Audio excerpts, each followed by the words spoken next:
everybody. Welcome to the Ear Burners podcast. Here I am, Trevor, with my co-host Brock. Good morning. On this wonderful Saturday, which is usually not the day that we record, but because of, I think you had some plans that you had to move today's date back, but it's going to be a little bit different these coming weeks anyways because of the holidays. Yeah. Yeah, because we're going to be celebrating those and shit. So we got to make sure that we are pushing these days a little bit around. So I think we agreed that we're going to record on Thursdays this next couple weeks. Yeah, I think that should work. Yeah. You guys don't mind. I don't think they mind. All 5 of the people that listen to this thing. Yeah. One of those being Rachel, who apparently wants to debate me in all things Ariana Grande. Yeah. Yeah. To which I think you need to give more hot takes to give her more things to be pissed off about. Well, I don't know enough about Ariana to be. I've been watching. So my nieces really like that old Victoria's show where Ariana really got her start there, where she kind of just plays kind of like, the characteristic, the dummy friend. Mm-hmm. So I've been watching that Ariana. Yeah, Nick fucked over any chances of having a real pop star. Yeah, because the show's about Tori who sings, and she's not that good, and she knows she's not that good, and then they didn't sign Ariana Grande. Right. Yeah, they didn't have the Disney model. That Disney magic. Yeah. I don't remember saying anything bad about Ariana. I'll have to go through last. It was just one thing. Just one thing. It was when you said this sounds like so many other artists or songs or something. Right. And she was like, the fuck it does. Oh shit. Well, yeah. Ariana is a queen. I understand that. I'm not going to say anything else bad about Ariana. I don't remember saying anything bad about Ariana, but okay, just gaslight us. That's fine. do you smell gas? Yeah. Okay, whatever. Mr. Innocent over here. So apparently I'm a misogynist. Because we don't have to go there. Okay. We don't have to. You're not a misogynist. Okay. You don't have any women on your Spotify Wrapped.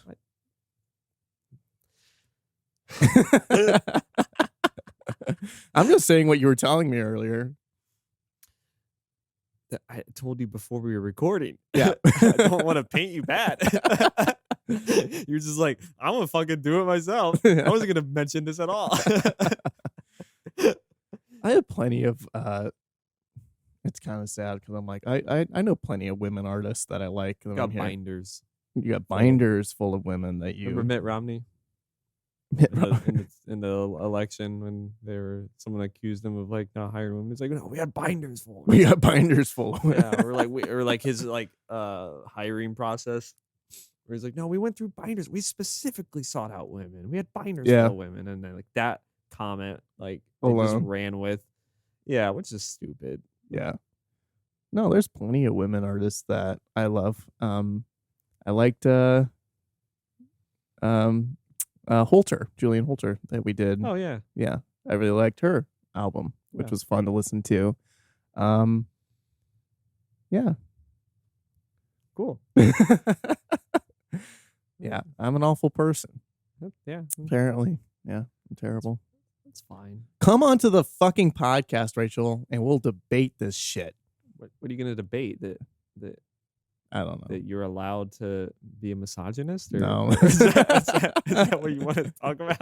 No, I'm just joking. No, Rach, I would love for Rachel to be on the podcast. I think that'd be a lot of fun.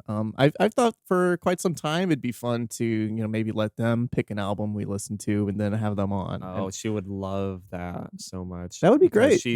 She wants us to pick Christmas albums, and I'm like, no. Jordan suggested that too, and I was like, well, what would we do? We could pick maybe our favorite Christmas songs, but that would just be kind of I want no part in that. That's kind of what I'm thinking too. Yeah. I already have to listen to them, against our will. Yeah, and every other setting. Right. And then the one that I can control, I have to do it too. Right. Yeah. No. Yeah.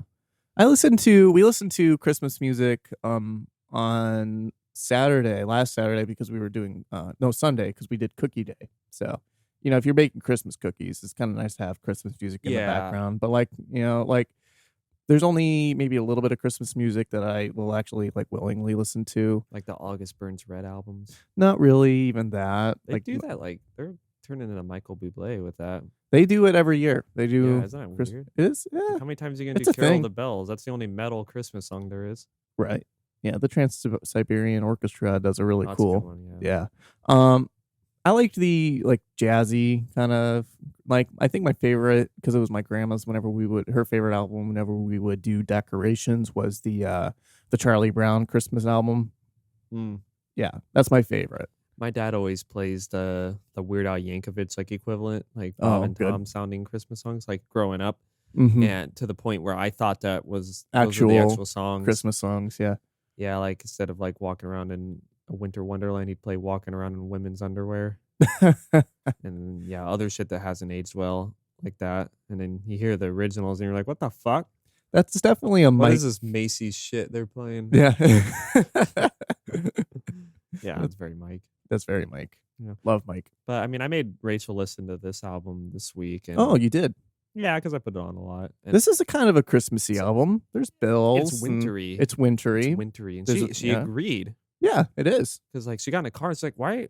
What the fuck is that noise? I'm like, it's the wind. It's the wind. Yeah. We're in the wintry. Have a minute of woods. Wind in their music. I'm like, yeah, it's Agalloch. Yeah. Yeah. Yeah. No, if anything, this is very seasonal, appropriate. One reason I picked it, honestly, because I knew it had that feeling to it. It's like you're in the woods. It feels like you're in the woods in the wintertime when you listen to this album. So that's a great thing to listen to at this time of year. Yeah.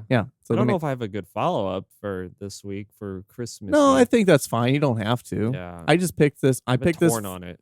Yeah, I could see that because there's kind of a few. You were mentioning Abigail Williams a little bit, and yeah, maybe I don't know and then I don't know. I listed my top 10 favorite albums, and some of those are kind of good. But then I'm like, well, we're trying not to work that hard to listen to music this week, right? So I don't know. But I have one in mind that I think we could probably do, and I don't think it'll be too trying. Yeah. So yeah. But yeah, no. Rachel, I'm sorry if I disrespected your queen. To be fair, I'm more offended about that episode for every other reason besides that than she is about that. You're mad at me for not liking FKA Twigs, mostly. Yeah. And everything I had to say about FKA Twigs. Maybe I'll give it a re-listen. Listen to Mary Magdalene. Maybe I was in a shitty mood that week. I think you were.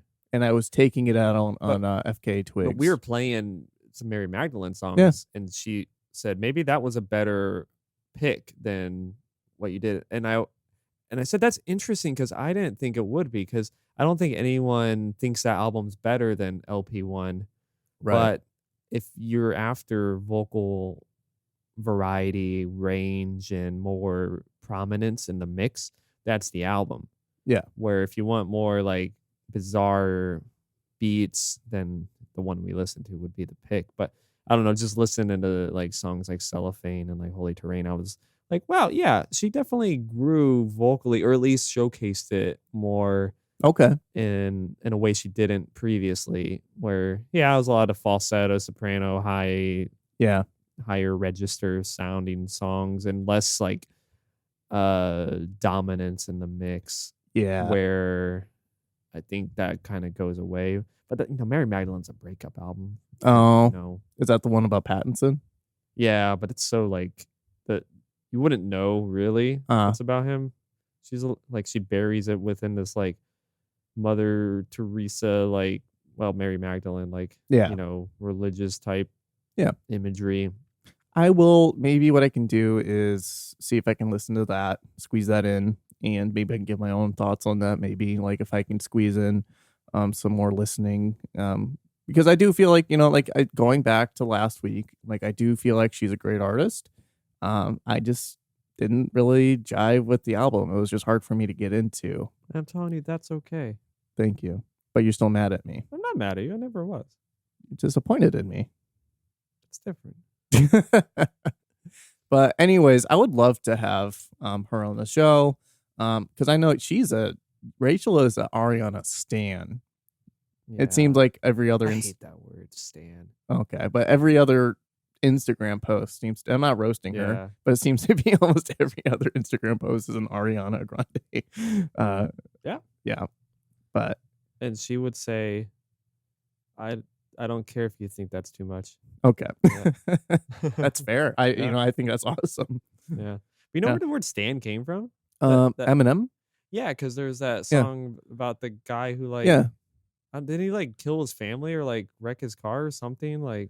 Hey M, I wrote you and you hadn't wrote back. Yeah. Yeah, so he killed his family or something, didn't he? He had him in the trunk of his car and he was driving and he was just like, you hear them screaming? Yeah, this is your fault, Eminem. Yeah. Dear Slim. And now people have taken that word and they're like, yeah, this just means I'm a devoted fan. Yeah, because the guy who did that's name is Stan. But who wants to be proud of that, of worshiping someone to the point where they would literally get rid of the most important people in their life?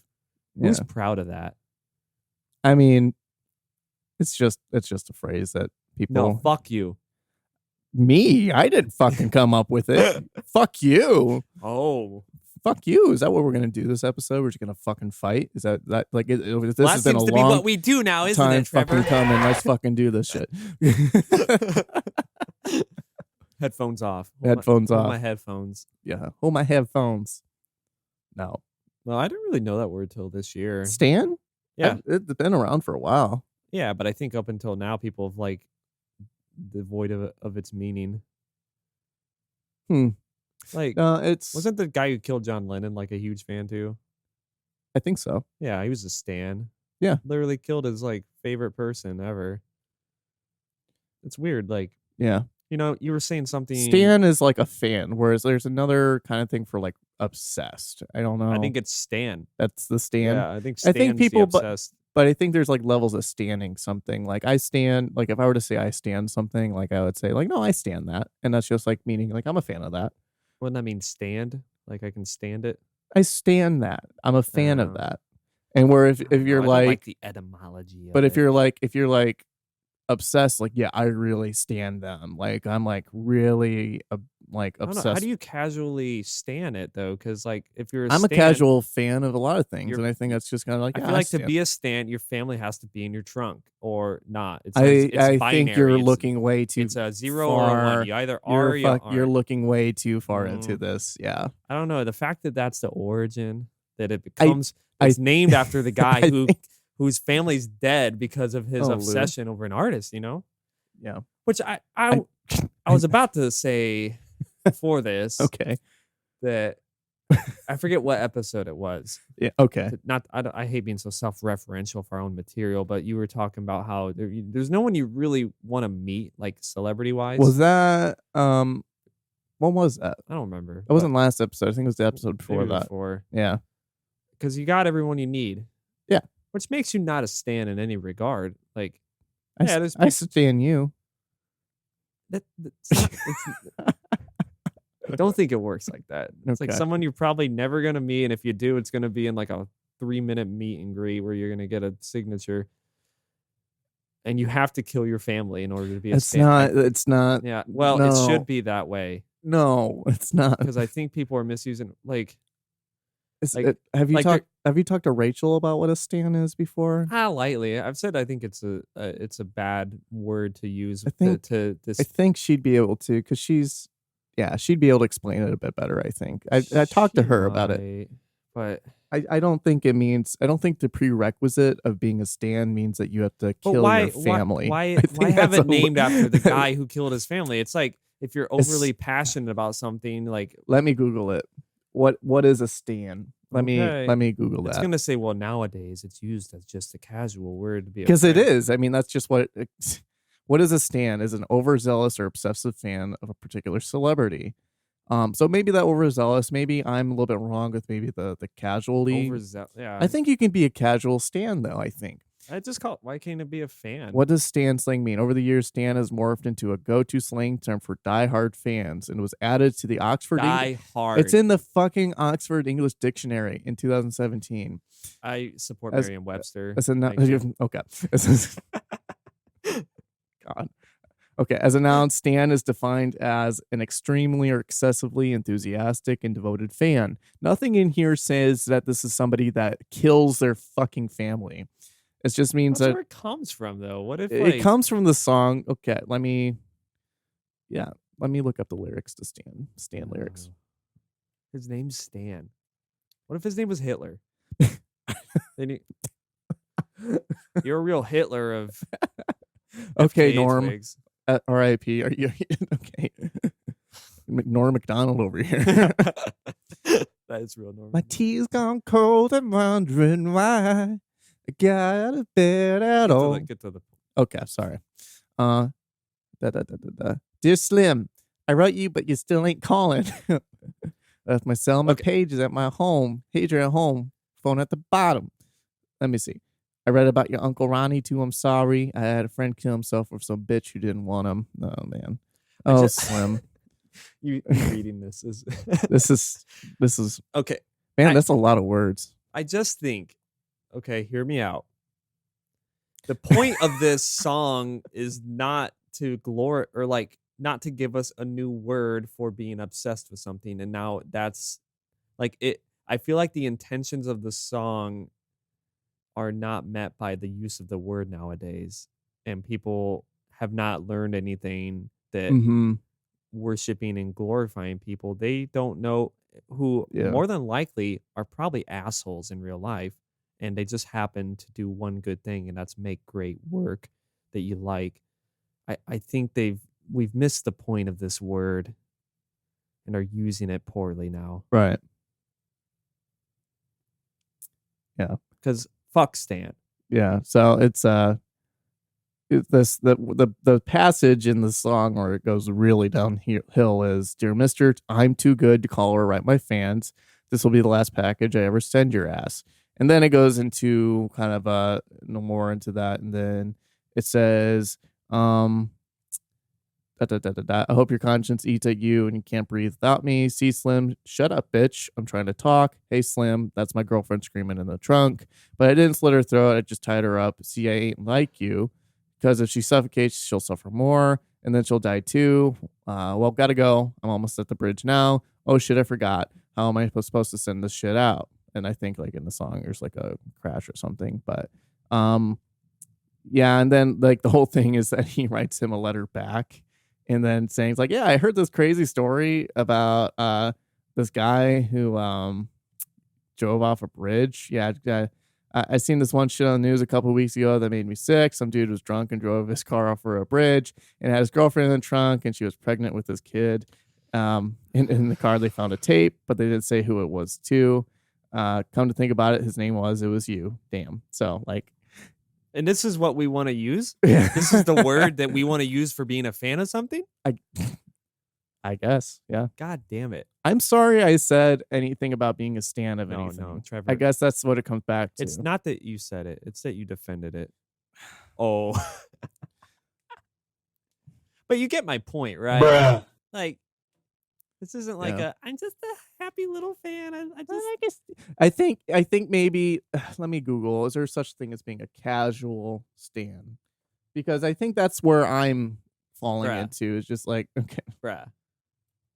This is where it comes from, man. How do you be casual? Maybe the girlfriend's not dead in your trunk. I don't know. A casually stan is an Urban Dictionary.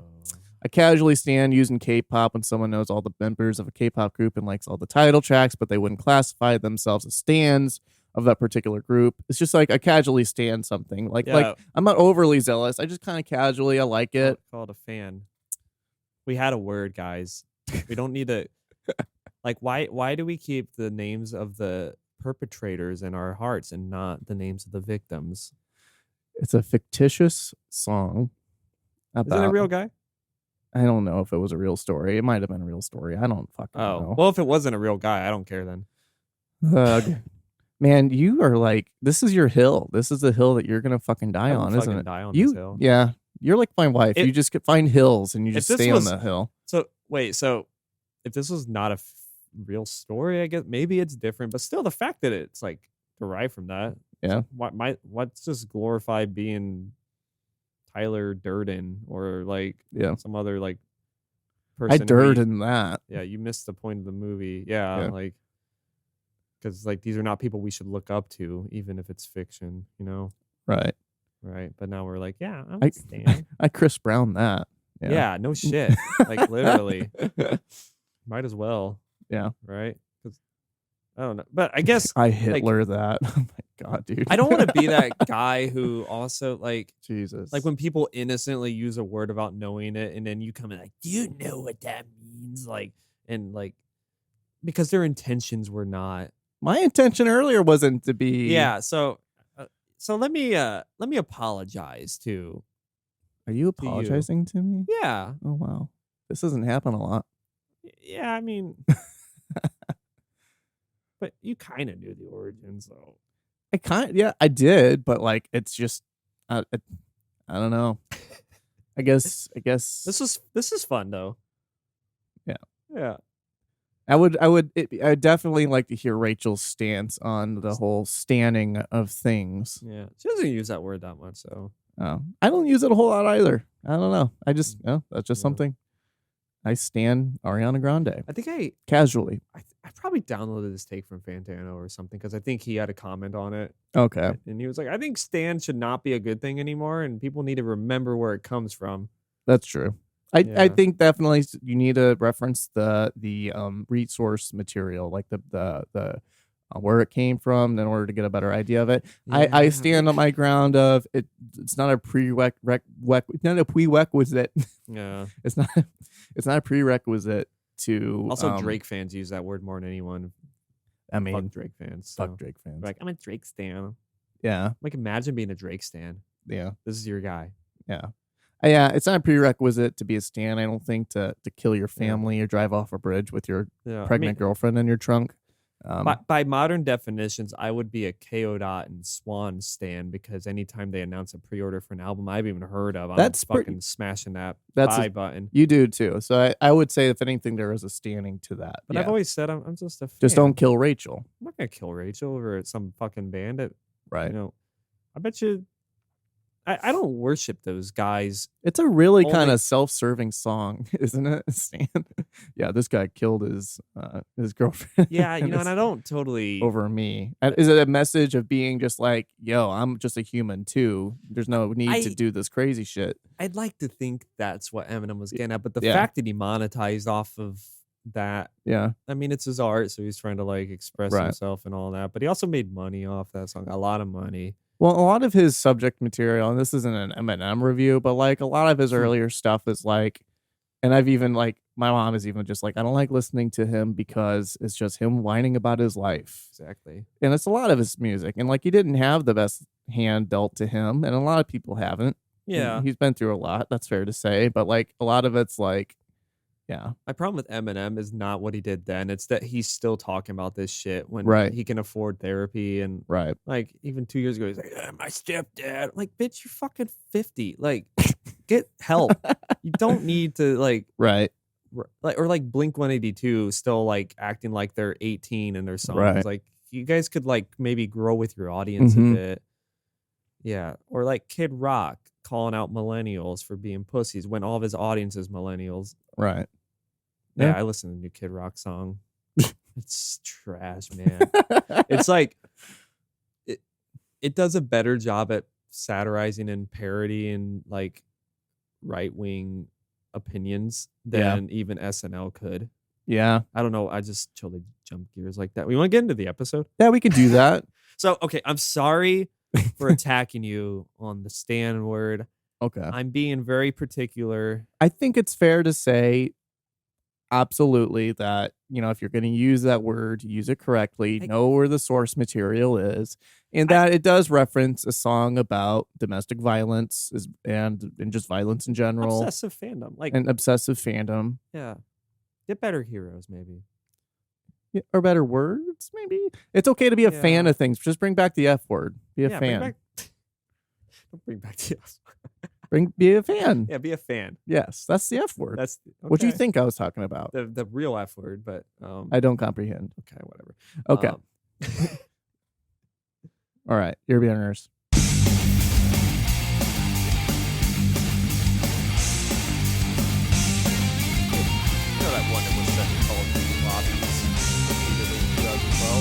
Oh, that one. Oh.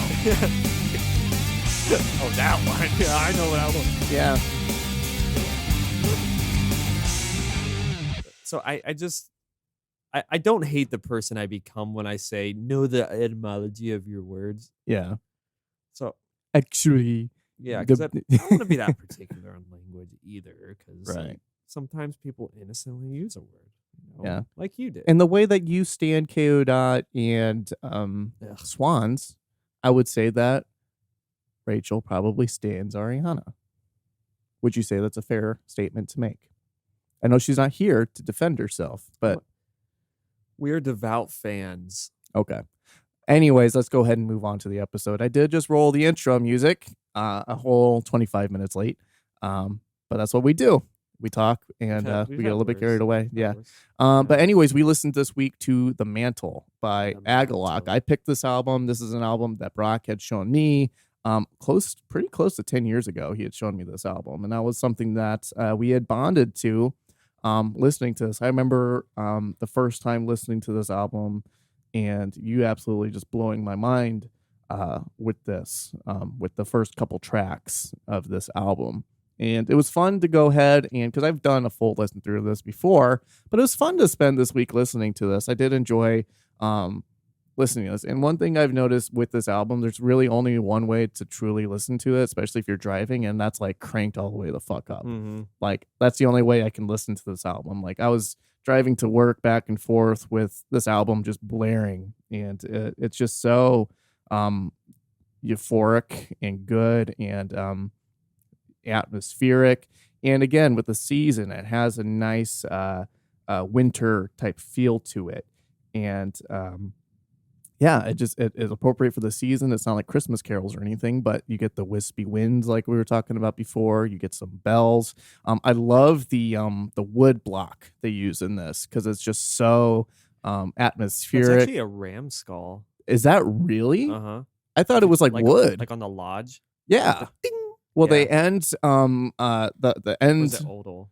No, it's the lodge. Yeah, and then and the great cold death of the earth. I think the last note of that song is that.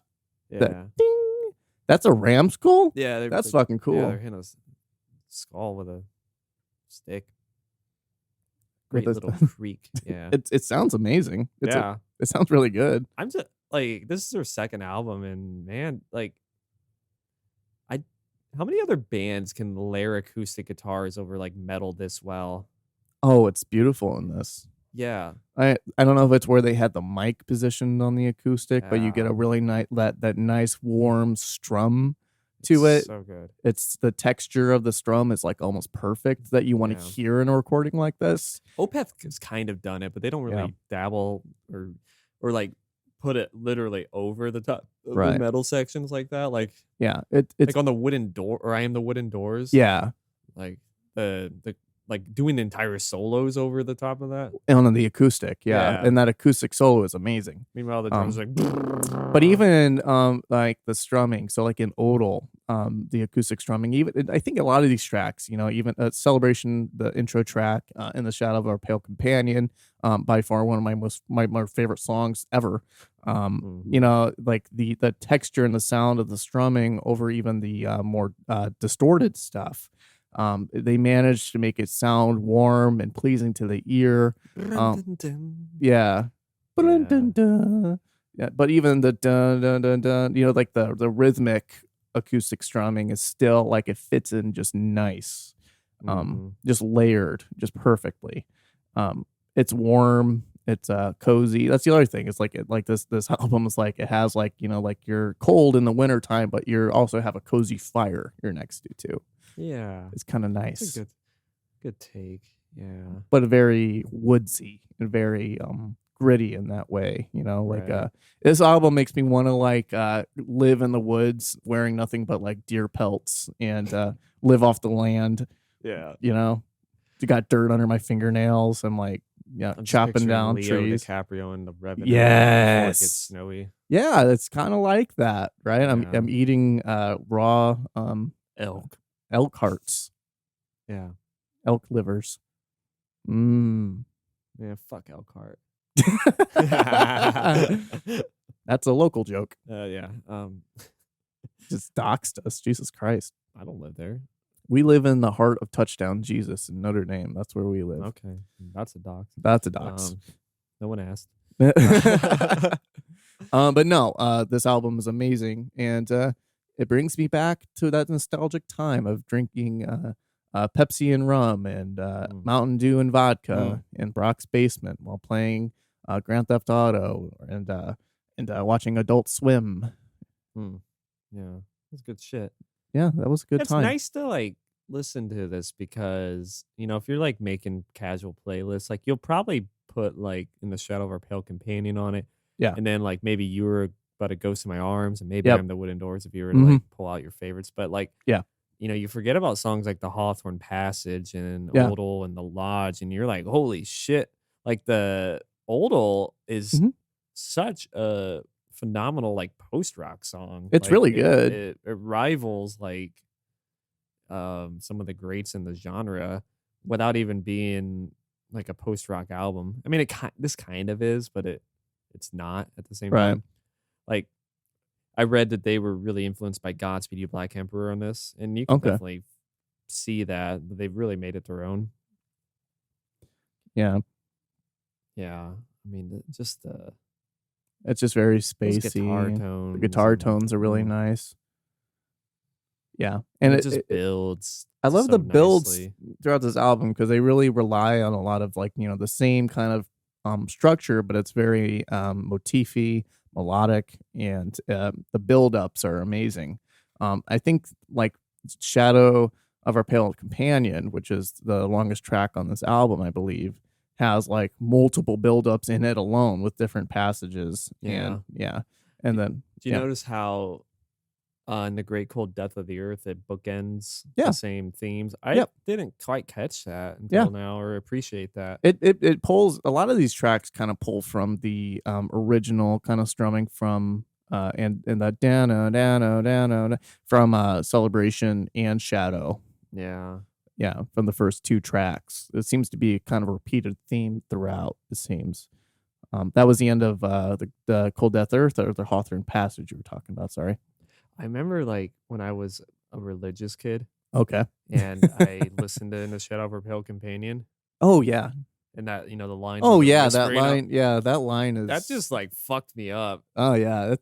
That's a powerful fucking part of that you've heard song. the God's not dead quote, and you're like, well, God isn't dead. But then you hear him like talking about nature, and then, you know, if this is what you call God, then God's not dead. And you're like, whoa. Yeah. It's such a powerful... And I became a pagan in that exact moment. Yeah. Am I a pagan? Yeah. I'm like, wow, I can't disagree with this. Because I used to have stupid thoughts. Like, because I knew Agalloch were in a Christian band, and I used to like vet bands based on when, their... like, I was in high school when I heard this. And oh my God. I was like, how can they be so beautiful yet not Christian? How is that possible? How is it possible for this music to be so good? But not once in my, you know, like probably a zealot would probably say, well, that's how the devil tricks you. He just gets this beauty and allure. It was at that moment Brock lost his place in heaven. It might have been. Like, I know you like to take some credit, but I think the seed of doubt was planted long before. No, that moment you're talking about in that track is so powerful, and I remember when I first listened to it too. It was like, oh my God, that's awesome. So he's like, it's kind of the low talking part of it, but then he's still having kind of the wispier, kind of higher. It's like layered. It's layered. It's very nicely layered. And here before me lies a citadel of stone. Oak or something. Or am I thinking of Cradle of Filth now? It's kind of he's saying what is it? Something of oak, something of stone.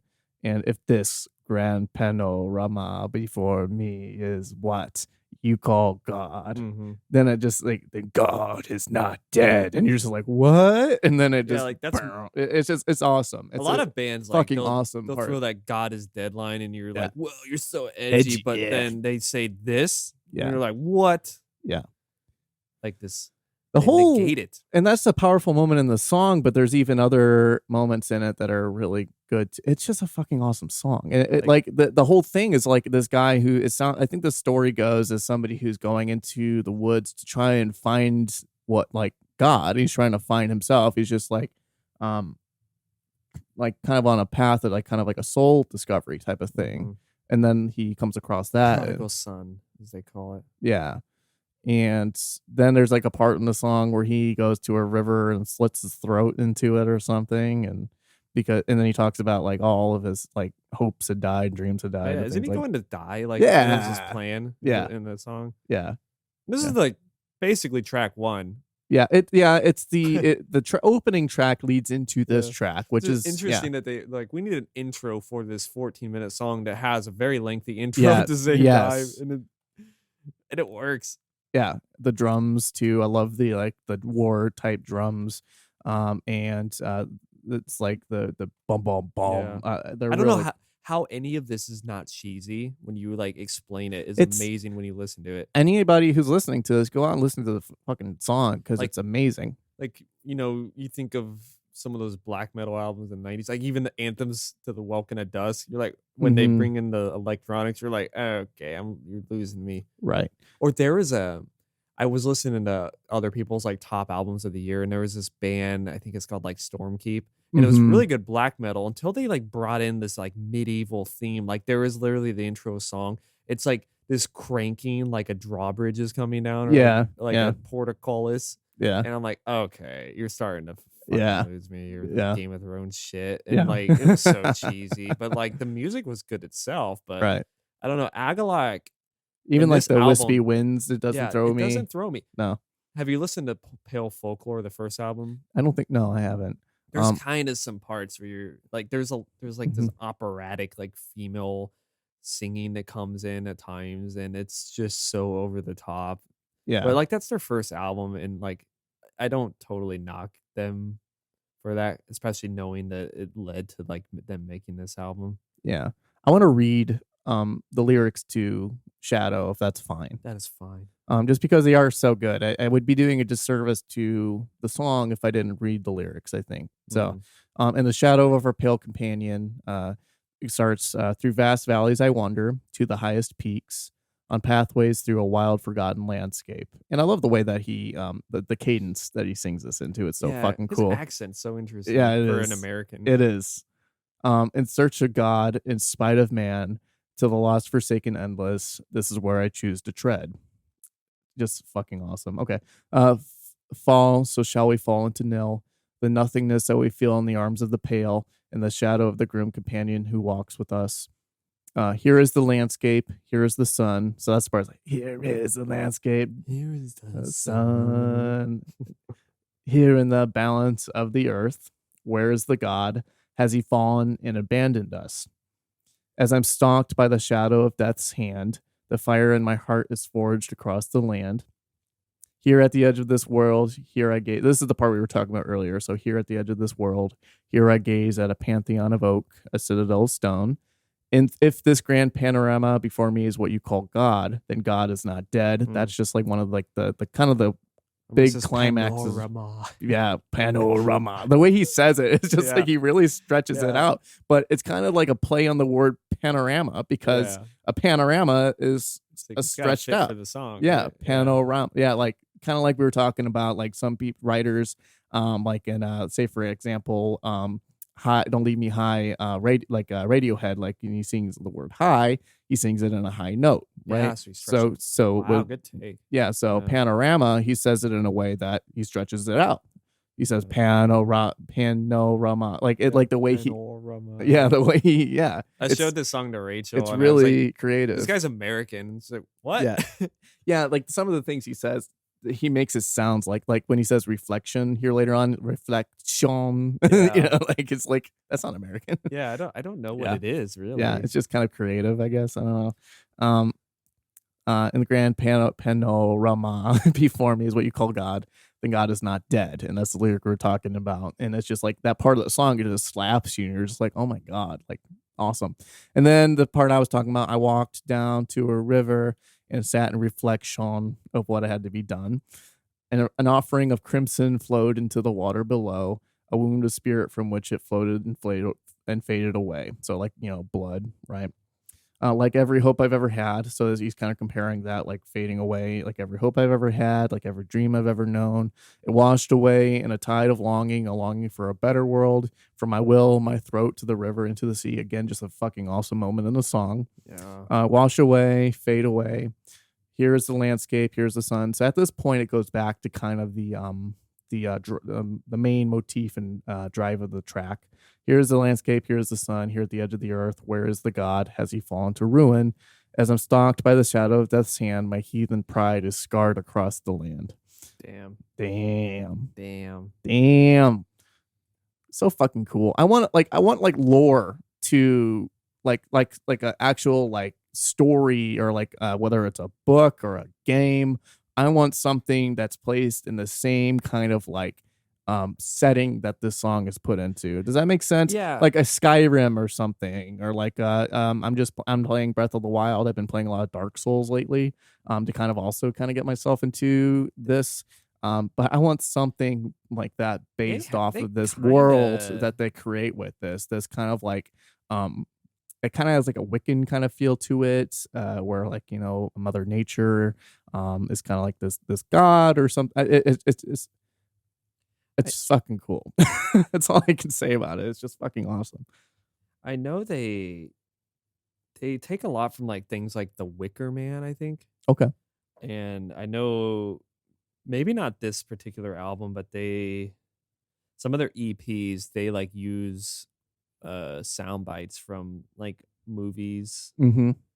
I'm trying to find There's one. a part in this album that kind of tripped me up because it is just kind of a weird. Yeah, Hawthorne Passage. Yeah, the end of it. There's a weird part in the end of the Hawthorne Passage. Like, I don't know, are they speaking in French or something?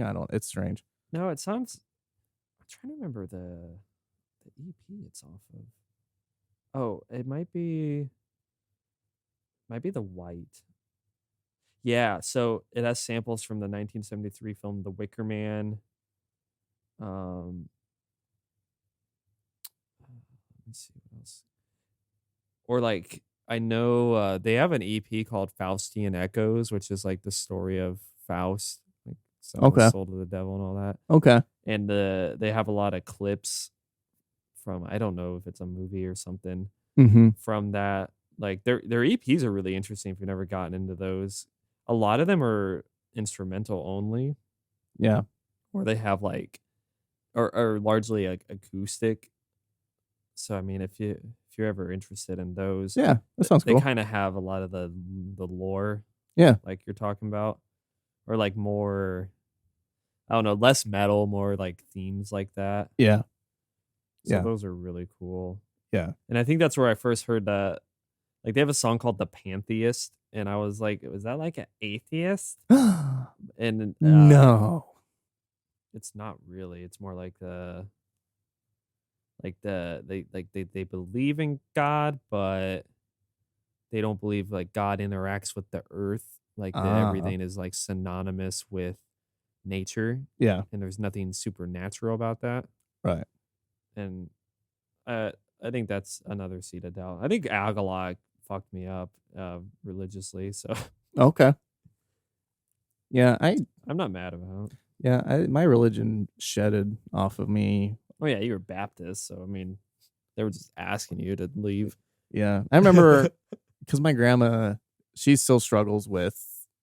She doesn't say it much anymore. She stopped about it, but like I was the only one of my siblings that wasn't baptized. Nice. And I remember my dad had talked to me, and I love you, Dad, but it was quite a long time ago, and he was like, your grandma was talking to me, and she was saying, like, you're the only one that has been baptized. I'm like, yeah, I know. And he's like, well, she's just concerned that like, you won't go to heaven with everybody and all that. And I was just like, that's not really anything I'm really concerned about. And then he was just like, what, you're not an atheist, are you? And I was like, not saying that right now necessarily, but like I have no desire to get baptized, and if I were to get baptized, it's not because somebody else wanted me to. It would only be because I wanted to, right? That's my control over that. And like I never was like upfront with him just like about my views and stuff. And quite honestly, I think a place where I sit that's kind of not really, something that really kind of wavers with me is my actual belief system. Now, I don't believe in Christianity as far as, like I think like some of the messages it has, like if you were like actually following the word of Jesus, I think that'd be a different thing. Now, do I believe in all that? No, but I that's something that I still have to figure out. Like I believe there's something, but Yeah. and that doesn't fall into the box of a true atheist. A true atheist is like there's nothing, right? And that's just as sure of yourself as like a Christian would be. Right. Yeah. And I don't want to put myself in a box. Right. But if you had to check one off when they're asking you, like when you're filling out a document, right? I either put that or like Hindu, because I don't know. I feel like that's like doing injustice to like actual. I just feel Hindus if I put that. So I usually put like agnostic or. And no offense to like Buddhism, but like, I like the more Buddhist kind of more like, in that, but like I feel like if I were to like say I'm a Buddhist, that just feels so douchey. Yeah. Is that fair? I do tell my mom I'm a Hindu. Yeah. Or like I believe in Hinduism because it gives her more comfort. It is cool though, isn't it? Yeah, and I think like I took a class on like world religions, and Hinduism was one that I thought was fucking awesome. To me, Buddhism is like Christianity to Judaism. Yeah. I don't know if that's actually a good, like I'm sure there's like a lot of intricacies that I'm really overlooking, but as far as like what developed into what, and it seemed like Buddhism had a more strict like tenet or like rules than Hinduism. And the only thing with Buddhism is that it's not a God-based religion. Buddha isn't a god to Buddhists. But he kind of has that Jesus like figure where like Hinduism doesn't really. It's got a bunch of different gods that they know are fables and are used to explain. I went to things like creation without actually saying you got to believe that this is like this story is true. It's more like this is a helpful guide because we can't explain the unexplainable. So we're going to give you this story that helps you get there, but don't mistake the story for the message or the purpose or like the truth. Because this is just something we're using to help point you toward something we can explain. Right. Where other religions are like, here's what the fuck it is. Yeah. Don't question it. Believe this. Yeah. And that's where I think it just is the way it is. It's yeah. Like, and that doesn't sit with me. Like I need to know why. I need and that's the thing with like science and religion is, and like, every time something scientific breaks through, it's like Christians are just like, well, you explained that, but they're still like, they always want to put God in this corner. I'm stealing this from, I think, Neil deGrasse Tyson or somebody else who's a scientist and kind of thinks in this way. But like, Neil's kind of an asshole. Kind of, yeah. But like they tend to put God in this corner, whereas just like, he's there, and every time something else is explained, it just kind of pushes him more and more and more back. But like it's just, or God caused all that. Yeah, and you can't argue with that, right? And I think my parents always want to argue with me from this place where I'm just this cold science logic based atheist. And that's not why I fell out. Was I didn't like go and say, well, look at all the fucking planets. Like, I don't really care. I'm the fucking nerds. But I think it's more that like any good experience I had that I couldn't explain, I didn't attribute it to something I read in the Bible or like connect it to like my religion. Like a lot of people do. Like, that was because God did that for me. Right. Yeah. I think what happens like, and maybe it's like, I know like my brother, when he had his son, it changed his thoughts religiously. Did he become more religious? Okay. And he attributes it to his, that experience he couldn't explain. So I think when something like that happens to you, you go to what you know, and it's the religion he was raised in. Yeah. But if he'd been born anywhere else, it would be that one. Right. And I don't have that parallel or that connection when it comes to something that happens to me, because I feel like after learning and reading the Bible and going to Bible study, it more put in perspective that it doesn't quite match my life and my experiences. It's hard to relate to. Yeah, or like it doesn't give me the logical connection to like unite those two, like because I don't know, because like if I had some weird experience or something good happened to me, I don't automatically say, well, that's because I'm a Christian, or I it didn't tie those two things together for me. So after a while, it just got to this point where I'm like, there's less I believe in one hand and more I believe in, or more I don't believe in the other. Yeah. And I'm like, what's the point in like going over all this? Yeah. Because I don't come out feeling any better. Yeah. Like I feel better if I was, playing music or something like that, Right. or more connected to things. I think I took more of the route of where a lot of people fall out of religion is with the resentment part of it. I don't think yours was out of resentment. I No, think not really. I'm not burned by right. anything. There's no Yeah. bad like, I yeah. I mean, looking back, I think there was a lot of like toxic things I can pull out, but Yeah. it really wasn't why. It was just like I don't know, I either got bored of it or I just said this. I don't think this is totally telling the whole story, or Right. what we place importance on isn't really what helps us in our life, like going over these stories and Mhm. saying, do, especially where I grew up, where it's like you do your communion twice a year, you Right. fast, you go to Yeah. confession, and it just felt like a chore at that point, and not like a what can I take from this to bring Yeah. into my life. And they try to do that, Yeah. but when it takes an hour and a half of service and songs and all that, and then like 5 minutes of like a half-baked sermon that Mhm. tries to like connect the book of Mark to like the modern day, and then the priest is just saying a bunch of shit at that point, and I'm like, okay, whatever. And Yeah. then you go to your secular churches, which I also did, and I played guitar in the Yeah. youth group and the praise band, Yeah. and they tried to make it so relevant Yeah. to like modern day, where we're Yeah. like taking like that fucking "You Don't Know You're Beautiful" song by that Harry Styles band, Oh my god, One yeah. Direction, Oh my and god. we're trying to spin that into like, yeah, Jesus Thinks you're thinks you're beautiful. beautiful even if you don't. Like this is a fucking love song. Like, what are we Yeah. doing here? And then like the other guitar player in the band, I've probably met quite a few women growing up that were so religious. I think they wanted to fuck Jesus. yeah. Yeah. Or it's like that South Park episode where Oh, they that's they make a terrible. Christian band, and he's like, we just take love songs and then replace baby with Jesus, or lover with Jesus. Yeah, it felt like that. So I mean, Yeah. I experienced like the super conservative traditional Yeah. world. Didn't like that. Then I went to this like hip, like our pastor has a soul patch and tattoos like Yeah. route, and like did that, and I just felt like we were selling shit at Right. that point. I remember one time when I was, I think it was one of our family friends. He was big into, our marching band, things like that, and he had really hit it off with me and my parents. He was over quite a bit. Still a wonderful guy. If you're out there, I love you. I hope you're doing well. He kind of fell off the earth. So what happened is he moved to Indy, and he invited me one day to drive out to go see him.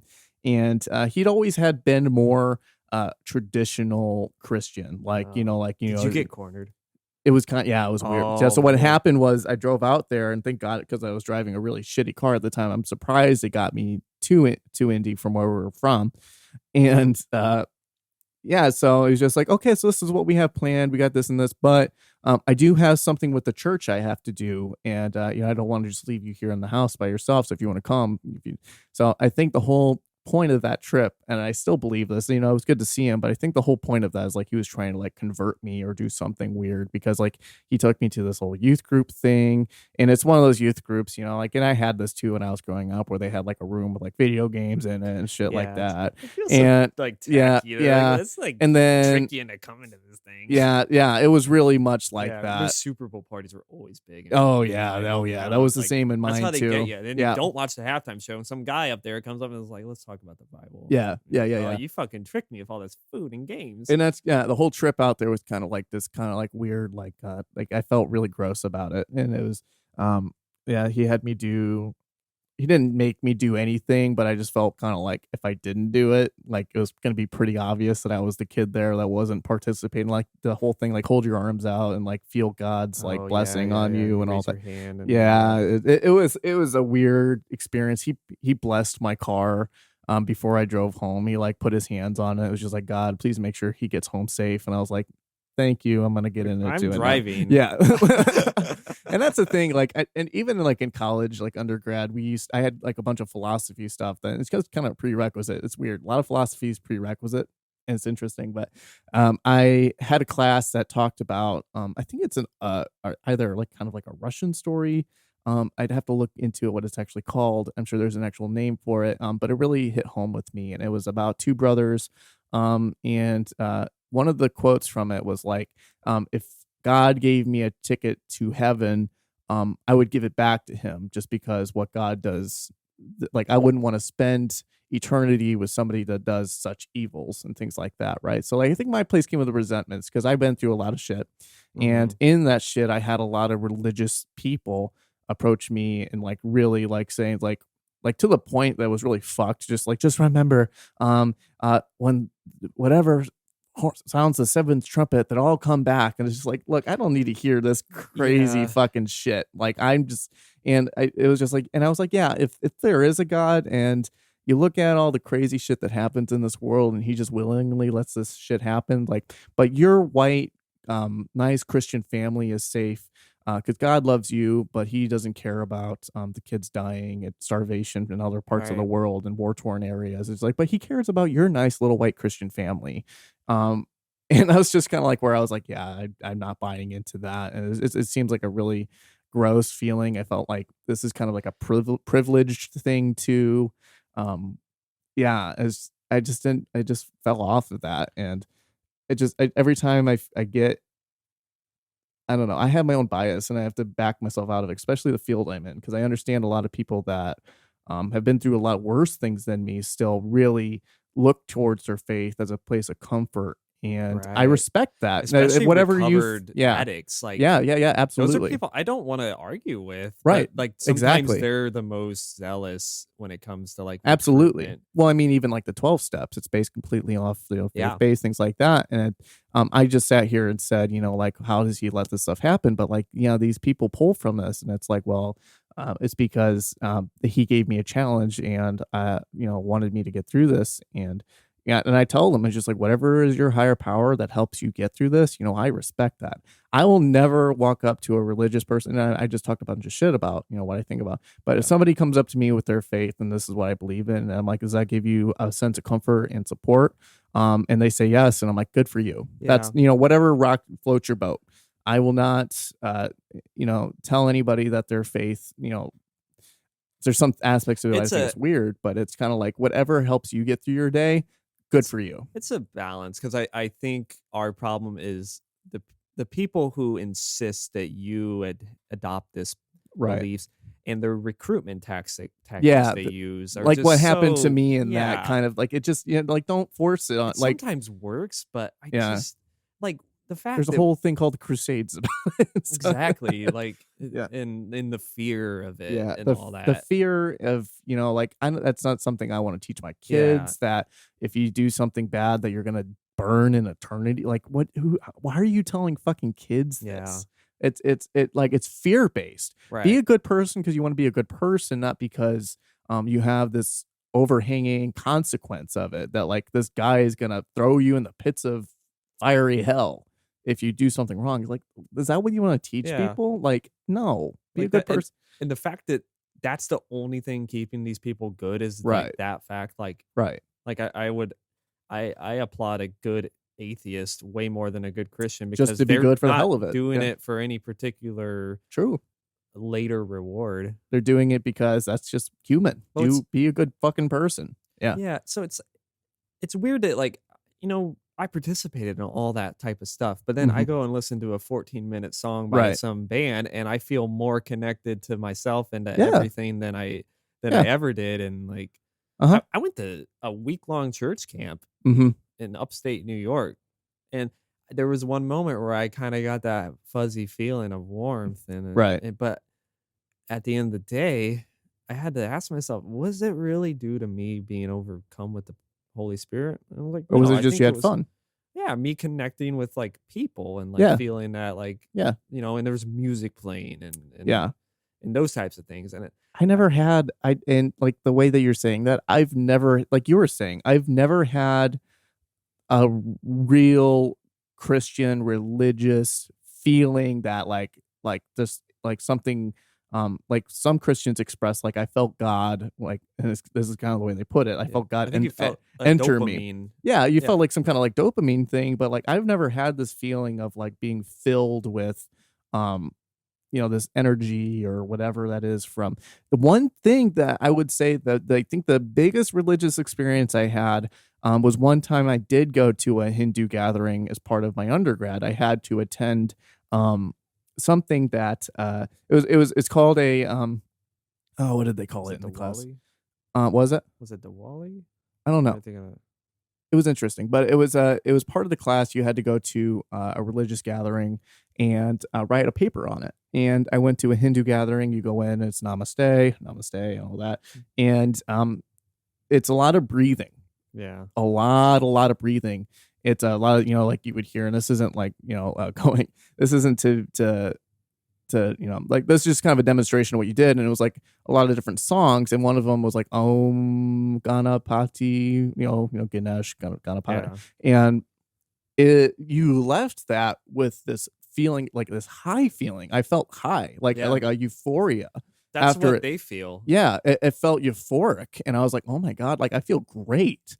Leaving, like I felt like my head, like it was a little lightheaded, maybe just from all the breathing, but I left it feeling like refreshed. I felt like cleansed, like it was a good feeling, and I think it just had to do with the breathing, right, the meditation, and the meditation part of it. It was very meditative, and I could see why a lot of people would feel relaxed and feel at peace with something like that. I really enjoyed it. By far one of my most favorite religious experiences I've ever had, and it wasn't Christian. It was great. I loved it. It was awesome. That's cool, and I think you hit on a perfect note. Is like that feeling can be found in multiple places, and I think that might have helped me too, kind of realize that. Like I felt that thing at church camp. I also felt it when we went to see swans, or when I've seen Bellwitch, or I meditated. It's the same feeling. Yeah.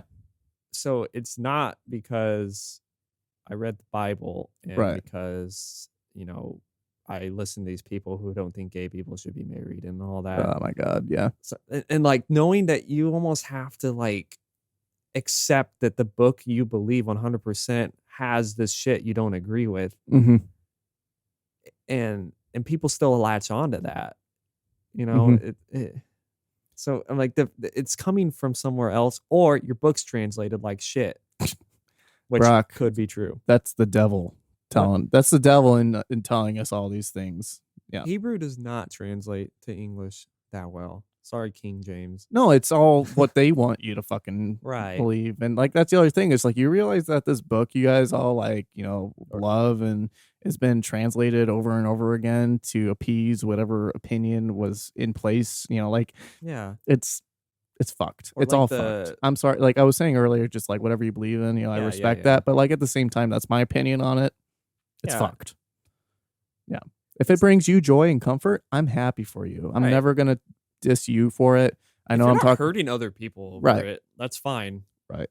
I had somebody, I'm not going to say it. Never mind. But like people, well, like what throws me through a loop are the people that go to like those massive, church, like mega church gatherings where it looks like you're at a concert, but it's just a priest on the stage. Yeah. Like that always has tripped me up. Like we're going to go and worship at a massive, like it just is so gross and unchristian to me. It's all of this money and wealth. You think if Jesus like was walking into one of those things, he'd be like, "Oh, this is sick." He'd be flipping the tables. Well, like, what the fuck is happening? There's a prosperity like side of Christianity that these preachers will like say it's okay to make money. Joel Osteen and my parents are big Joel Osteen. Oh, really? My mom's. I haven't talked to her since he got accused of embezzlement recently.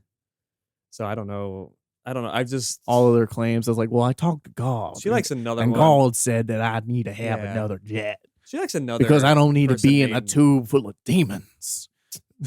Yeah, if it was Kenneth Cole, I would probably talk to my that mom leathery more. Fuck. Yeah, he's a fuck. So and Joel probably is too. Oh yeah, I mean, he seems nicer about it. He doesn't talk about damnation and all that. Yeah, my mom likes another one named Joyce Meyer, and I mean she's a little more realistic, and less popular. So, but I mean, I don't know. It gives her comfort. So that's like we go back to like, you're saying of like, sometimes this is people's rock and what they need. And I'm not gonna. It's when they want to come at me and like try to like change me over it. When they didn't discover their beliefs that way, and they insist that like I be given a slice of pizza at a Super Bowl party, right? And that's where I have to have my epiphany, right? And that's the thing again, like in my field, I've definitely seen people's faiths push them through some hard times. Yeah. And it is admirable, like it's my faith. And like, I in my opinion, like, I think you should give yourself some more credit because you really are the one that pushed you through that difficult situation. Like gave yourself, and that's the thing. Like even I look at, I'm not giving my credit of the hard times I've been through and pushed myself through. I'm not giving that credit to any fucking body else other than myself. Right. I did that. Yeah. When I was an asshole, I used to I asked my parents, like, how did you guys get through the financial collapse in 2008? And they were like, by the grace of God. I was like, no, really, what did you do? Right. And they're like, well, we went to several banks and I'm like, yeah, you did shit. Right. Yeah. You did it. You fucking did it. Yeah. And I think, like having the comfort helps. Having the comfort of, having that. I think that helps. But ultimately, knowing you're going to be okay. But ultimately, like we as humans, we make choices and decisions. We do things, we put the work in, and that's what gets us to where we're supposed to be going, right? And I think a lot of times with the religion, we discount ourselves and we give it all to a God. And it's like, yeah, that's nice, but give yourself some credit. You but then it's like pride is a sin. It's like, yeah, I don't know. I mean, it is, but yeah. I think where you and I probably converge a lot in like why we like the Mantle is because it seems like the message of that is like almost this like positive nihilistic approach to like our knowing that we're insignificant. Yeah, exactly. Is like we know there's no stakes, so it's not that big a deal. And right. At the end of the day, it really doesn't matter. We don't know why we're here. True. Yeah. And we've found, truth in some of the mundane things of life, like just, looking over nature, like in the song. Absolutely.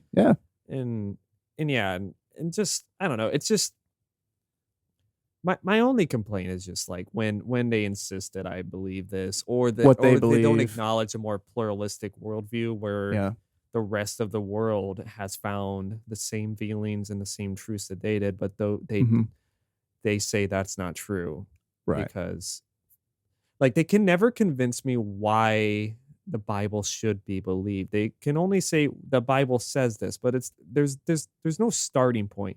And if you try to press them, it's like they talk about that feeling of being overcome with Christ. But then if you say like, well, if you got that out of meditating, then then they're like, well, I don't know what to fucking tell you. Right. Yeah. So it's the recruitment. It's the exclusivity of it, and it's the fact that they didn't try that hard to look elsewhere. Yeah, and that's the thing I find, like with religion, is just like really, I just think it's an easy cop out. Like, find, like I'm not saying like, oh, I'm this super mindful. Like I am kind of mindful, but like I took the path of trying to be, do the Socratic method of just like, well, what makes sense, what doesn't make sense, and like really kind of dig and find those things. I have a great appreciation for people who aren't just, they don't just digest, believe in what they're spoon fed. They kind of take that and they're like, well, what do I believe, and it's not always an easy thing to do that, right? It's flipping the worldview that you had been given as a kid when your brain is putty and like Play-Doh, they can be, malleable and molded to whatever shape the adults raising you want it to be, and flipping that on its head and going against the grain of it and doing something completely different. It's a scary thing, especially when you're raised being told that if you do not believe in this, you're going to go to hell. Right. It's a scary prospect of like, if I question this and go out on my own and turn my back on this, I can look at damnation, right? And I think that's it's a scare tactic for people to stay in it, And I was at a point in my life that was just like, if I don't really care about hell, life is hell as it is. And now I'm at life at a point where it's just like, well, I don't know why people in this faith are like, I'm waiting for heaven for things to be beautiful. Like now isn't good, but heaven will be beautiful. And I'm at a point in my life now, it's just like life is beautiful. And enjoy what we have now. We only have this life. Like enjoy what you have now. Because do you remember what life was like before you were born? No, you fucking don't. Do you remember the dinosaurs? It was nothing. That's what it's gonna be like. They live with humans. Yeah, I mean that's just like a tactic that rich people use to like keep people poor, is to say, well, you'll be gifted later while I sit on this mountain of money and horse and I mean and my mom would, in this, if she was here, she would say, she's alive. If she was in this room, she Serena, she's say, here. She would remind me of the good like structure that like kind of the morals that were instilled in me are because of the church, and that is true. There's definitely some good morals and things like that. Yeah, right? So I mean, I can't fault. But I don't fault my upbringing. I don't resent it. They do just follow the simple structure of what is kind of just universally known as being right and wrong, no matter what religion. Yeah, like I can watch a Pixar movie and get that too. But like, anything. I do understand that. Right. I don't think it harmed me, but I do believe it harms a lot of people. It harms a lot of fucking people. A lot of people have been harmed by religion, especially Catholicism. Poor children that have been fucking molested by and then also even in my side of things, I don't feel like I think it is harmful to tell children. We need to be as hard on the Protestants too. Yeah, with the gaslighting. I think it is harmful to tell a child that if they misbehave, if they sin, that they're going to go to hell. I truly feel like that's some form of mental abuse of some sort. And it's scaring them. Even when, so like when my dad used to say, if we weren't prepared for communion, we'd burst into flames once we took a sip of the wine. That's funny. I even then did not believe him. Yeah. Where I think maybe some would, but I was like, yeah, okay, buddy. Yeah. But I feel like I was a little different. Even like as a kid, I remember I was in like taking history class like in elementary or middle school, and I still remember taking what I learned in Sunday school and placing that in this separate box of that's that history. Here's the other history that I learned in school. Even as a kid, I separated that. Like, and that was like a subtle way of me saying, this is horse shit over here. Yeah. Is that weird? Yeah. No, I don't think it's weird. But well, like, I don't know if a lot of kids did that or if they just were like, the school's full of shit. I never once questioned the school. Yeah. One thing about my church growing up is that the pastor of the church, he was actually good family friends. Like him and my dad would actually go hunting all the time. He was older than my dad. So my dad knew him really well. We knew the church really well. It was the same church my grandparents went to. I'd be in the church all the time because my dad would volunteer to do, like yard service or like we were at that church all the time growing up, and I got to know changed so much. Oh yeah, my dad's changed a lot.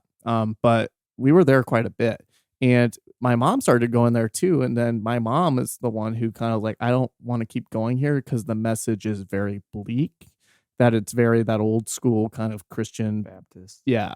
Of like, she's just like, I'm just tired of being told we're going to hell every day that we go there, and it's just drawn out. And that's eventually why she pulled us out of there. But yeah, it's just, we spent a lot of time there, like summer camps. We had a lot of those there too. And then my dad would help put together. My parents, we were really involved. Like when I was growing up, like my grandpa would throw all of us kids, it was 5 of us kids, and we wouldn't all fit in the car. So 2 of us, it was a van, but so it wasn't like a trunk, but like going back to Stan, two of us kids would have to ride in the trunk of the car on the way to church. Oh, good. With no seatbelts. No, we would just, but we're going to church. So it's good American. Yeah. We would not die on the way to church. Right. No one dies on the way to church. Yeah. Right. Yeah. So they would just throw us in the trunk and we would ride on the way to church. That's how we got to church. We'd be in our Sunday best, sitting in the trunk. Oh my God. Yeah. So many things started making sense. Yeah. Yeah. But yeah, eventually we stopped going there. But yeah, I remember one time when I was a kid, I never even used to say this a lot, but I think I just accidentally said, "Oh my God," in the basement of that church. And my dad heard me and he scolded me. What? Yeah. Like I said, "Oh my God." And he was like, and I think it's because we were in a church, bad taste. No, read the room, Trevor. You probably shouldn't say that. But I only liked Sunday school, truthfully, because of the arts and crafts. Yeah, That was the fun part. bead art. Yeah. Yeah. I set my brother's robe on fire in the altar on accident one time. If that doesn't- It was not engulfed. If that fucking explains everything. They didn't. I was not allowed to That use was- a lit that candle was- from then on. That was foreshadowing of what was to come. That Yeah. was like setting in motion. Don't fuck with me. Yeah. Brock is the fucking Antichrist. Oh my God, it was so bad. Like there was like so many altar boys, and like we'd have to like stand like on either side of the middle of the center and like just look at each other and not laugh. Yeah. It was so bad. And then I remember Yeah. I was the bread cutter one time, and I Yeah. accidentally cut my hand a little bit, and it kind of bled. And I'm not sure if I got every piece out, but I was like, I'll make someone's day.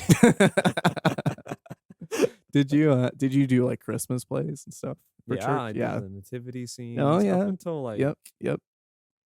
I don't think I did in high school, or maybe I did a little bit. Yeah. I used to sing in the choir. That was where I usually felt like the most Yeah. spiritual, but I was probably because I was just singing cool songs and harmonizing with everyone that gets you tickly. I remember and feely, Yeah, we used to do we didn't do choir like in Sunday school. We would just do like like the songs that the kids sing. Like did you ever sing the song? I sang this to Jordan. She was just like, I have no idea what the fuck you're talking about. But going back to being Baptist, it was like the Satan Can Sit on a Tack song. Do you remember that? No, I think it goes I back was to Serbian. yeah. I don't know what we were saying half the time. So you want to sleep? Yeah. Sleep. I had a different experience. Yeah. But it was a part of a different song, and what I did figure this out. It's what fucking song? It'll come back to me, but it's against.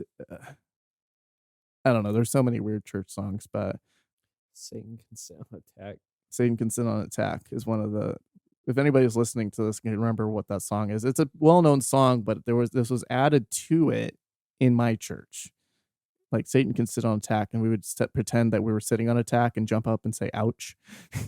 Fucking Baptist, man. Yeah. Ugh. I never was baptized. I never You're was. still Trevor the Baptist in my phone. I know I am. Yeah. Yeah.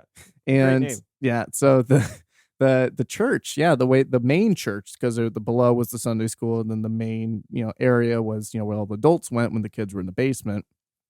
The lower floor, I should put it, not the basement. That makes it sound like there's like a dungeon down there where they're like abusing us and shit. But there's the main stage. The main stage. There was a band that played, but it was like mostly Rod up there doing his pasteurizing, and I know he's a farmer. He's a fucking It's milk. Yeah, he's fucking doing his shit up there. And then there was a big tile-lined pool for the baptisms.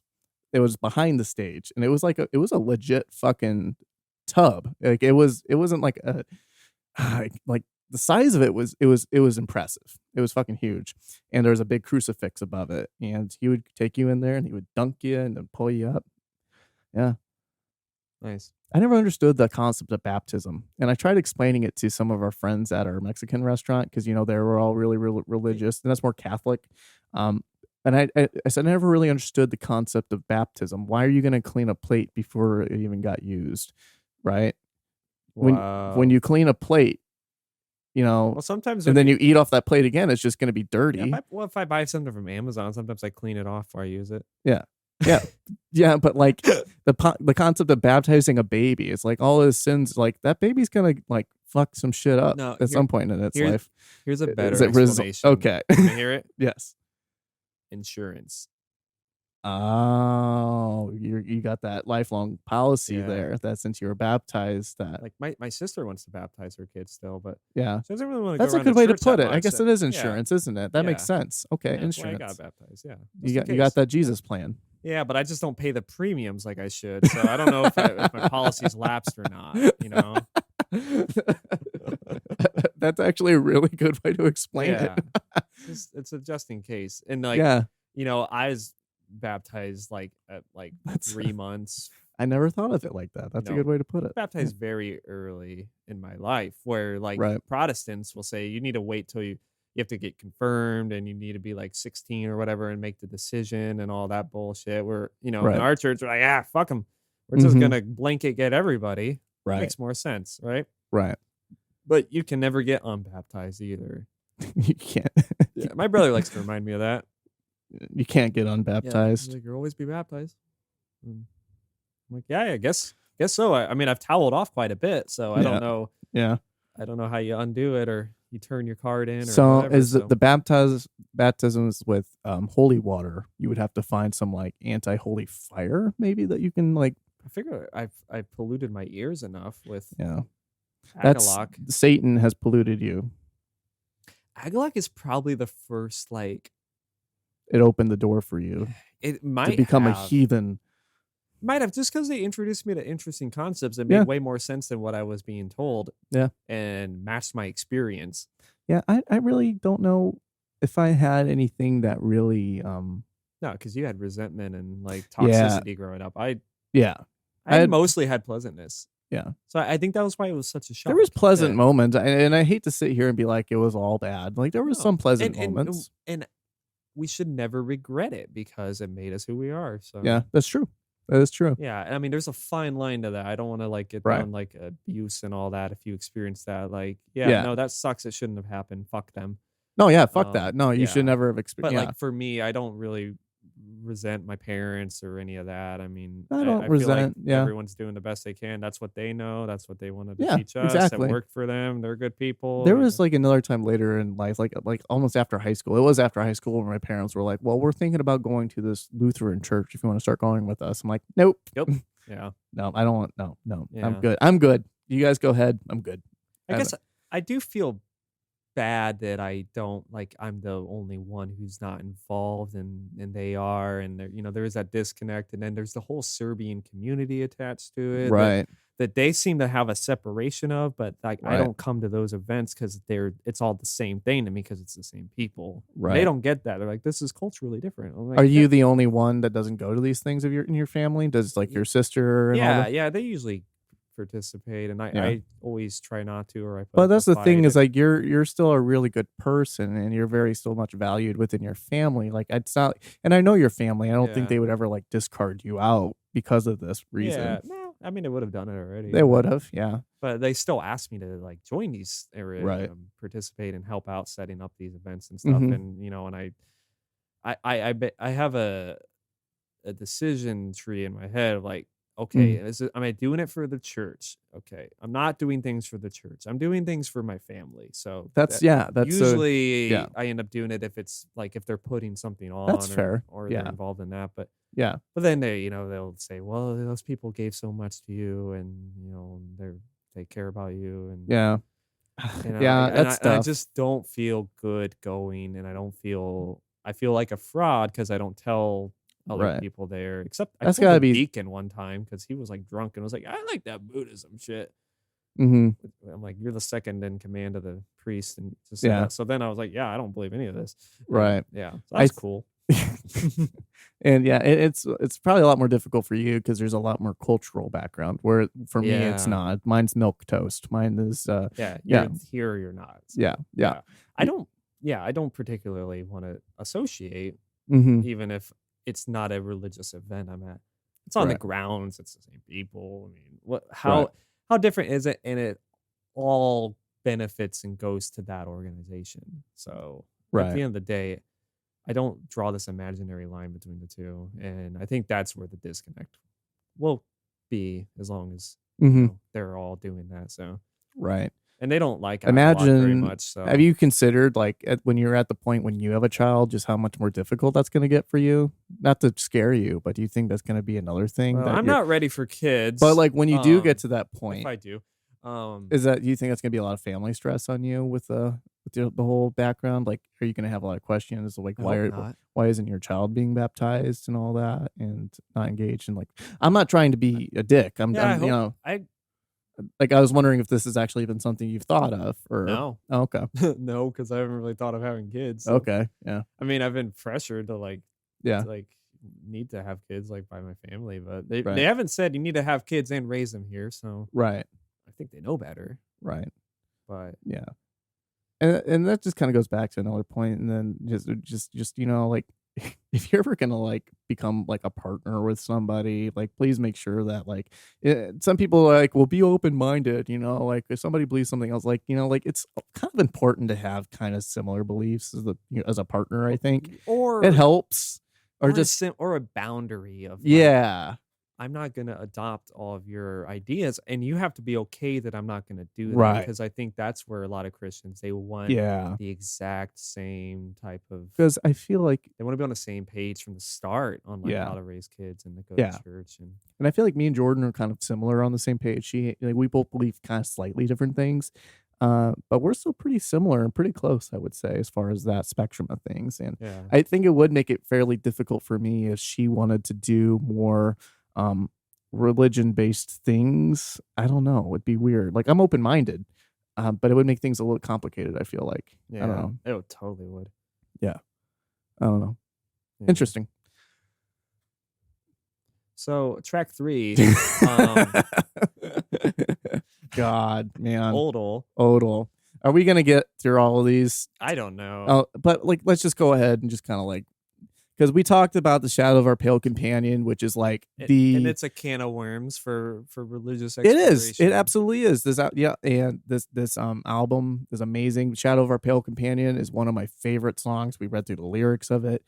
It's amazing. I Am the Wooden Doors. I love how it's just like abrupt, and with the drumming in this fucking album, the way that the drums land is just perfectly at the beginning of the Shadow of Our Pale Companion. The drums make it that much more epic. I feel like we're like boom, boom, boom, yeah, boom, like it lands so perfectly with the rhythm and the beat. The drummer is amazing. The Lodge is the one that has the ram skull, which is such a cool sound effect, and it really does give that echo in that atmosphere. I really love that, and I never got bored with a second of this album, even if it is spacey and kind of like motify. I like the jam of it. This is a very jamming album. Would you agree with me? It does kind of jam. Yeah, it's like, knowing their whole discography, this is definitely the outlier, I would say. Okay. Like, it's because it's, how many metal songs are on this? Actual 3? like metal? Is it in a Shadow of Our Pale Companion even metal? It just seems like There's like a dark post rock, like with there's vocals. a lot of folk kind of stuff going on it's here very too. folky, but Yeah. like, so then minus that, I Am the Wooden Doors, probably the heaviest. Yeah, I would agree. That one is. You Were But a Ghost in My Arms, kind of. Yeah. Quite a bit. Yeah. It's just a galloping kind of songs. Definitely a favorite of mine. Mm-hmm. And yeah, the Hawthorne Passage and like Odal and the Lodge are really post rock. Yeah. We Lost the Sea type. Probably took influence from this. Yeah, I can see that. Like, I know Agalloch are always what was the categorized as one? black metal, but like, Was it? I'm sorry. I feel like they're only black metal in vocals on this album. Like, if this was not, if you had a different singer, this wouldn't be in the black metal category. Wouldn't you agree? What are you thinking of? I'm sorry. I was kind of in that category. I was just remembering at the end of the Hawthorne Passage and the latter part of it. It sounds really, how like, I hate to reference Death Heaven right now, but it's like very like euphoric and happy sounding at the end of that. Yeah. Like, listen to that. It's a post rock kind of, and there's like a Godspeed You Black Emperor song that kind of this calls back to in my mind. But isn't this like really triumphant sounding too, and just like euphoric, and because that's what Death Heaven does. They take the positive like major key stuff that like post rock does, and then they mix it with like the blast beats of black metal. Yeah, so I guess you can argue that Agalloch does that too, but there's not really blast beats. I just feel like if there was a different vocalist, we wouldn't put this in with black metal albums. Right. outside of maybe I'm the Wooden Doors, but even that, like, I guess like the first Ulver album is the most comparable to this, Yeah. but even that gets pretty wretched at times. The Yeah. vocals and the, there's blast beats in that too. Mm-hmm. And like Agalloch later kind of does more black metal sounding stuff on the Mirror of the Spirit, which I always like go back and forth between that being my favorite or the Mantle, but I think the Mantle's probably my true favorite. Yeah. Just because it, like the fact that we can play that or talk about In the Shadow of Our Pale Companion and bring up every single religious experience we've ever had. Yeah. And talk about that for however fucking long we just did. Like, yeah. I mean, that's definitely, it has such a special place, for both of us. Yeah, absolutely. Yeah, and the memory that I've had with it, and it does. Memory remains. The memory remains. Oh, that's good. Yeah. Yeah. But that's really all I had to share about this album. There's plenty of, just listen to this album. It's a great, you'll see this album cover on any like praised album groups you follow. You'll recognize it. If you haven't given this a listen, I highly recommend it. It's just an amazing album. Listen to every record the band has too. Yeah. The last one, there's a couple of good songs, but okay. Yeah.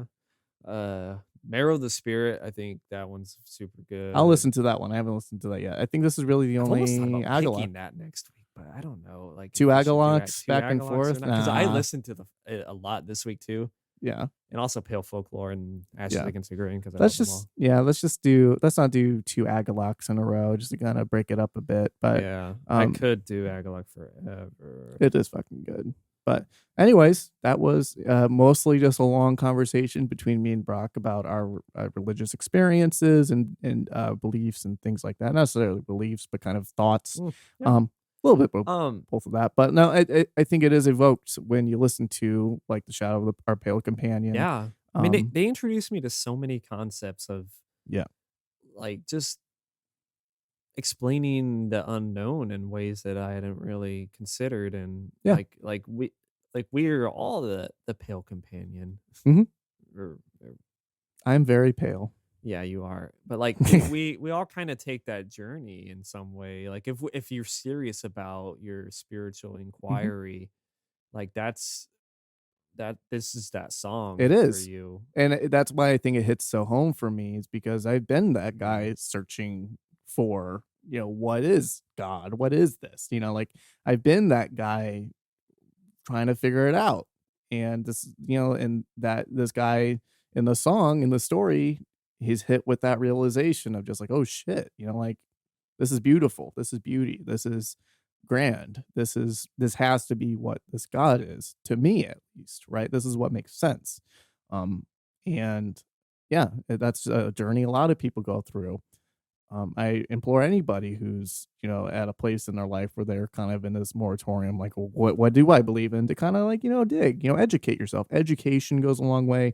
Read, learn more about other religions. Pull from what things that make sense to you. I could pull from a lot of different religions, things that I love. I can pull things from Buddhism, from Jainism, from even Sikh, and Hindu.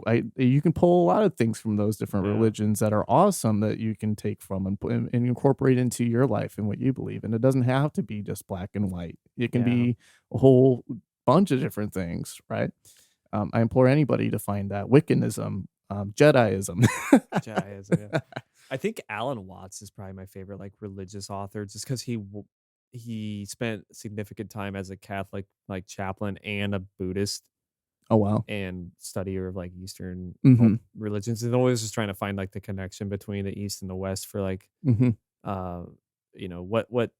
what ties between the two. And he spent a lot of time like trying to like demystify Christianity to find those fundamental like connections to the East. And I think he did a really good job. And that's such a he's such a clear writer too. So I always liked his stuff. He's an alcoholic too, but that doesn't matter.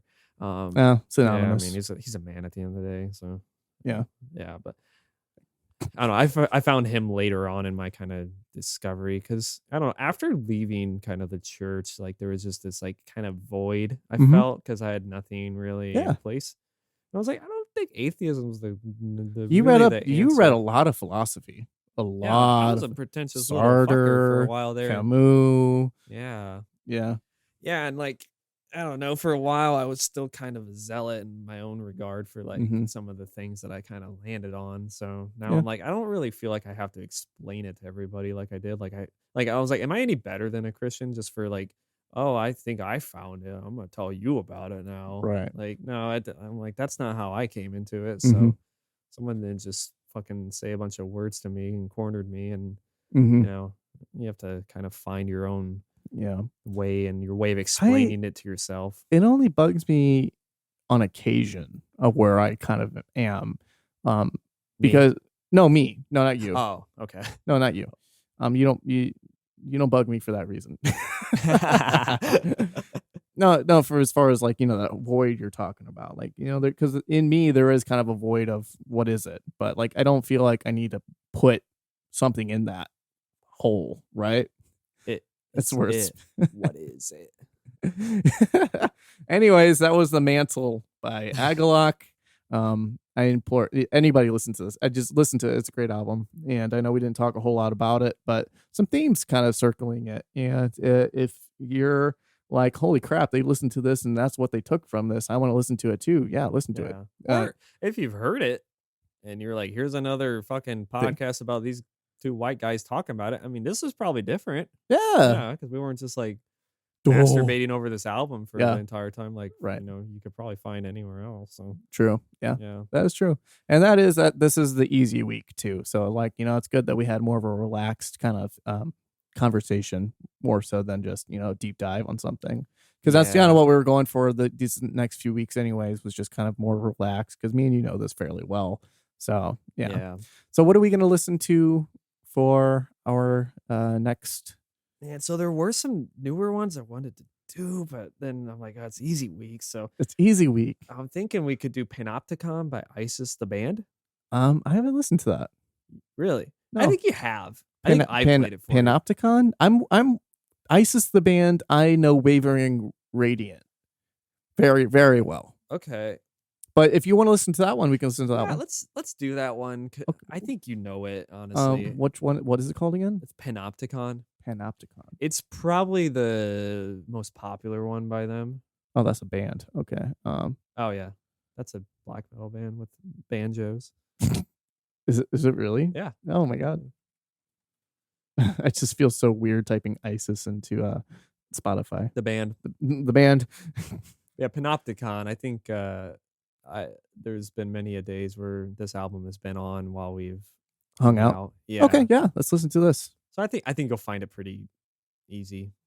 I might even go back to Wavering Radiant because I love that album so much. It's probably more accessible than like there's not very many long songs on this. Look, I love the album art to Wavering Radiant too. It's so fucking cool. But this is older than Wavering Radiant. This was probably that and maybe the one before it, Oceanic or Oceanic, and then in the Fish Tank is kind of after. And the Fish Tank is that's an EP. And Aerogram is that's with. Mm-hmm. Yeah, poor ISIS the band, because they came out and then now ISIS, a lot of the bad terrorist tattoos group out there. Yeah, a lot of bad tattoos out there. No, probably. This is kind of their real breakthrough album, I think. Oceanic was kind of like, because when they came out, they were just kind of seen as a Neurosis copycat, and then they kind of embraced the softer side of the music. Yeah.